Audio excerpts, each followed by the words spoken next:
এখন লাস্ট কথা যেটা জামাই হিসাবে কি তোকে ভালো অভিনেতা কে তোকে ভালো মেকার কে কি এগুলো আমি আর বললাম না, আমি তোকে মানুষ হিসাবে কি এটা করি, তার নিজের পরিবারের প্রতি, মায়ের প্রতি, তার ভাই বোনদের প্রতি, তার যেরকম ভক্তি শ্রদ্ধা ঠিক আমাদের প্রতি তার যে কোনো অংশের কম ভক্তি শ্রদ্ধা নেই।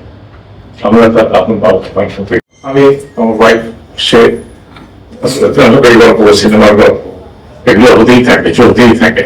আমি ওদের একা তার সাথে বসি তখন আমার মধ্যে আরো গভীর আলাপ হয়, এই বিশেষ করে এই আমাদের মিডিয়া নিয়ে, আমাদের অভিনয় নিয়ে, আমাদের মেকিং নিয়ে, মানে এই যে শহরে স্বপনে নির্যায় মানে সব সময় চিন্তাধারাটা হলো সৃজনশীল, একদম মধ্যবিত্তদের উপরে, অথচ কি চমৎকার গল্প, কি চমৎকার দেখবার অসাধারণ।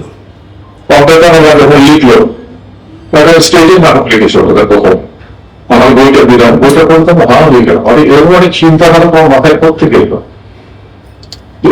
তারপরে হঠাৎ করে আমার বই মঞ্চে করবে, মঞ্চে করবো, তখন এই সিনেমা বানাচ্ছে।